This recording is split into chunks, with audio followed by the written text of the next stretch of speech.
Morning and welcome to Frank's School. It seems like I've always got at least one cat here ready to help me. 6-year, 124th day, first video. My Friend Hydra. My Friend Hydra. I've been doing battle with Hydra for a month now. Well, probably way longer. And now I say Hydra's my friend. Well, yeah.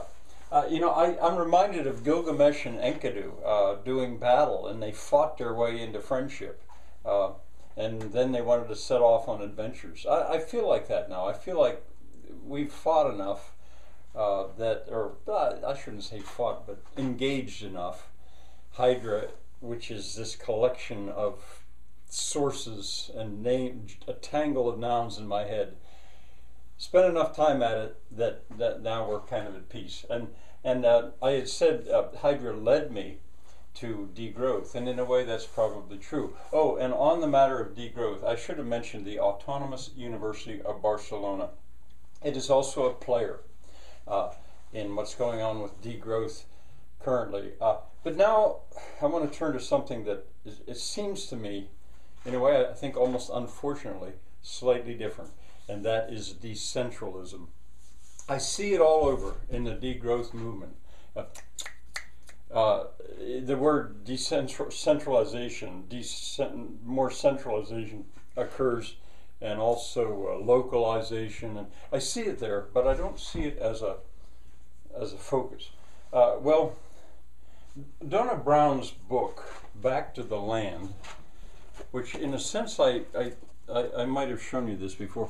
I probably did somewhere in the course. I think I might have actually found that book because of my looking into decentralism, I think. Well, I learned a lot from that book. Mostly I learned, or a lot of what I learned was what I didn't know or didn't realize. Tolstoy, for example, I've been mentioning him. For years I taught about, Tolstoy, yeah, he wrote Anna Karenina, he wrote War and Peace, but I didn't know about I didn't know about his book Resurrection until just recently. Matter of fact, I don't think I learned it from Donna Brown's book either, but I found it and read it. Well, Tolstoy, late in life, supported a group called the Doukhobors, which is absolutely worth checking out. Very little known. I mean, people know about the Amish in Pennsylvania. They probably know about the Mennonites. They don't know about the Doukhobors, typically. Worth looking at. And Tolstoy influenced Gandhi. They wrote back and forth to each other. His name is going to keep showing up. Yeah, well, anyway, I guess, yeah, it all connects to decentralism, but you just have to, on your own, check these out.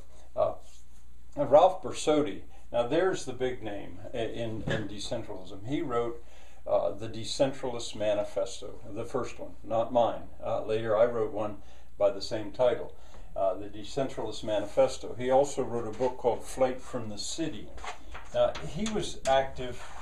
I suggested way back at the beginning that he conceivably was known to my grandfather, because he was well known in the 1920s or so. So we're going about 100 years ago.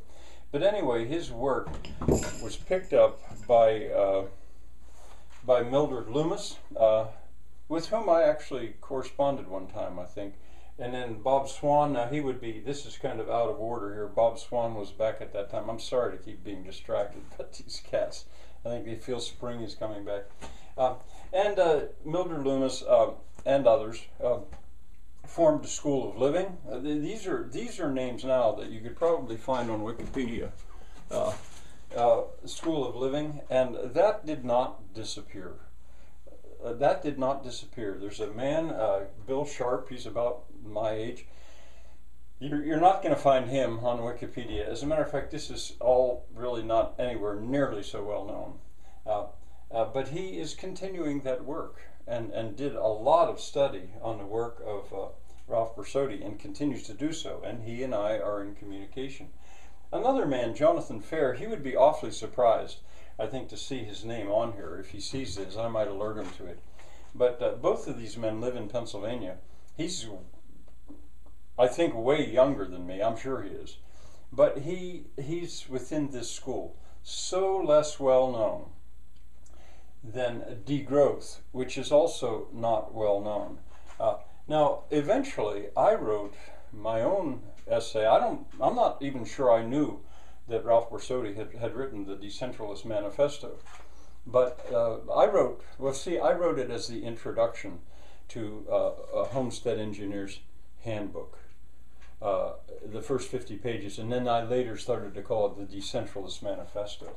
So I wrote one as well, and then Wedge's Paradigm, which is related to the whole effort. Now, one of the things I've been doing, I've been saying, is searching for the cutting edge. And I think I've found the cutting edge with degrowth, with what I talked about last time. This is going to sound so strange, but in a way I'm horrified to think that my work may be the cutting edge. This was work that, although Robert Ayers and Dennis Meadows glanced at it, they just glanced at it. They said there's nothing new there. I think they were wrong. I actually think I need to accept this until, what I'm going to do is I'm going to say that until somebody comes along and tells me, shows me that no, that is not the cutting edge. But in terms of being able to graphically demonstrate the stuff that hundreds of scientists and ecologists and global scientists and have been studying for a couple of generations now, I've not seen anything better to try to demonstrate it. But that's kind of another matter. All right, well, nice traveling with you, Hydra. We've got more journeys to go. A few. Bye for now.